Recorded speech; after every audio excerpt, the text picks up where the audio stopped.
Hey everyone, just doing a quick update on this female Ackie monitor enclosure.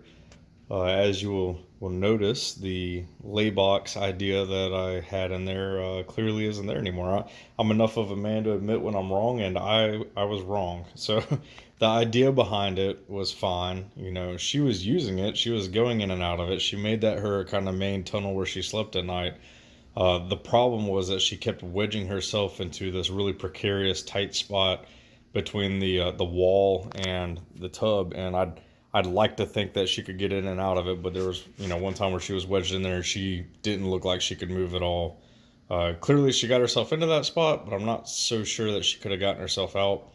And I leave my house periodically for days at a time, and I did not want her to end up stuck there permanently. So as you can see, it's missing. I had to redo everything, but I'm enough of a man to admit when I'm wrong. Something didn't really play out. I didn't foresee that issue happening. Thankfully, I figured it out while I was home, and it wasn't something that happened later, and she didn't get stuck where she couldn't get water or food or whatever for days on end.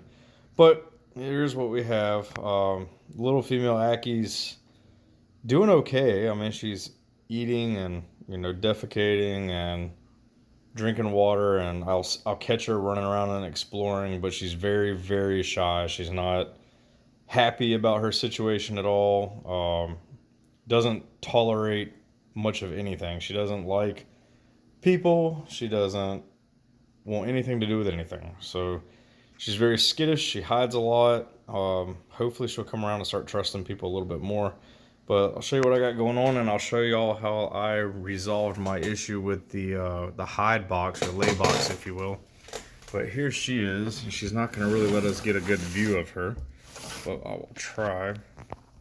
Like I said, she's very skittish and not a fan of the phone.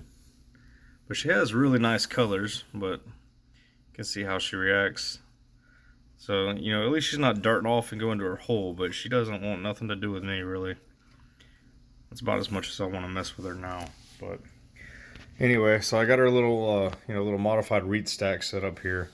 Basking temp up here is anywhere from like 135 to 145 in this hot spot. It's about 120 to 110 out here on the edges, and then down where she's at is right at about 100. She seems to hang out there more than anywhere, so I'm fine with that. Got the UV light up there from Arcadia. It's doing well.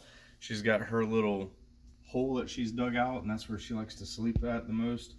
Put a little bit of this coagulated piping in there. Coagulated, I don't know the damn word. I put that piping in there, just it's something for her to run through and, explore. And kind of surprised she uses it, actually. I don't know why I'm surprised, but she uses it a lot more than I thought she would.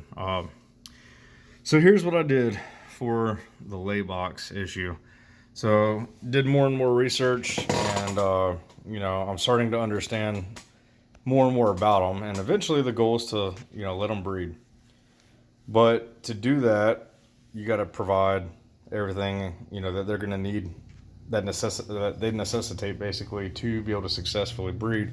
One of those items being a deep enough substrate with the right humidity and the right temperature, and that's really hard to achieve in an enclosure like I designed this one.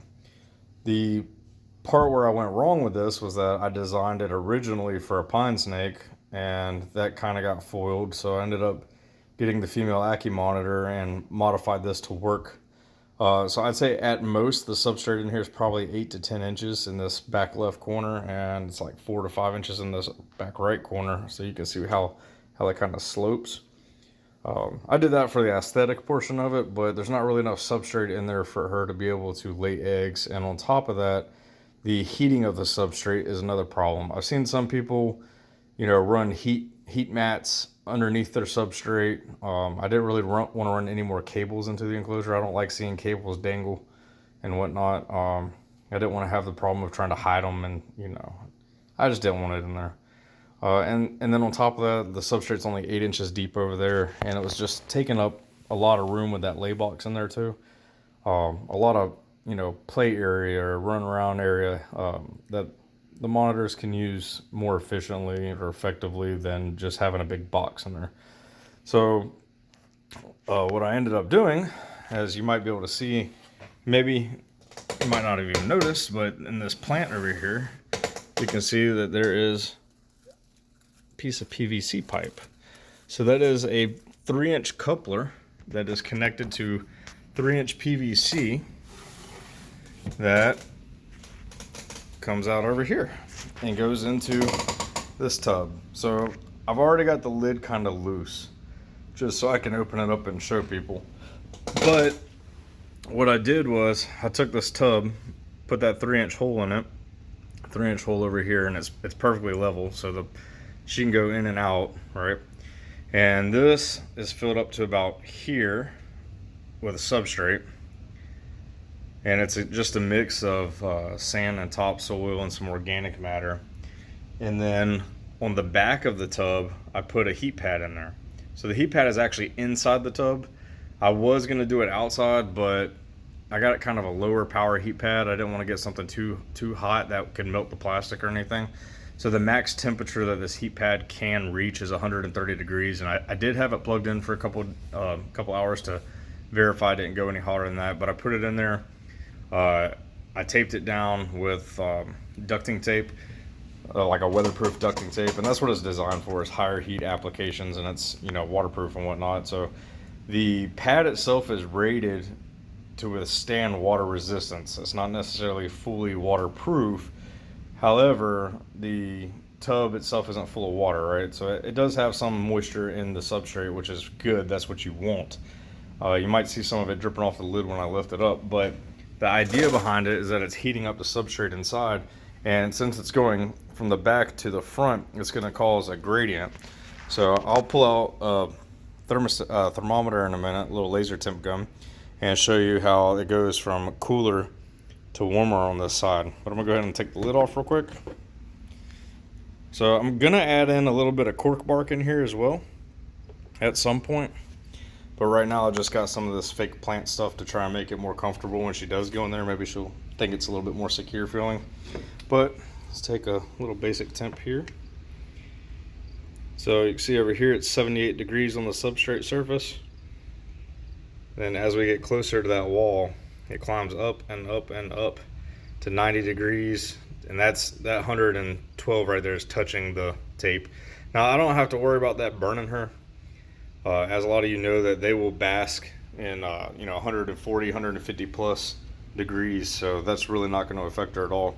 What we do want to see though, right, go underneath the substrate a little bit. So I want to go into here.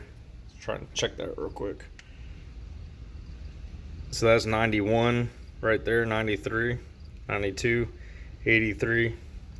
So there's that gradient. So she's gonna dig around and she's gonna find the spot that she thinks is the most consistent and suitable to lay her eggs in. And that's what we want. One of the biggest problems with Ackie females is that they can get egg bound because they will decide that the areas that they have to lay eggs are not suitable, and they will not drop them. And then they will end up egg bound and it'll kill them. So obviously I don't want that to happen with her. I care about her. Plus she was pretty damn expensive. Go try finding an adult female Ackie. Let me know how that looks. Anyway, so lid is pretty secure. I do think if I ever notice that she's been trying to lift it up or anything, I mean, I don't think it's possible for her to get this off, but I might zip tie it shut if I ever feel like I have any problems from it. But anyway, that's the update with this one. Anybody has any questions, feel free to shoot them at me. Thanks.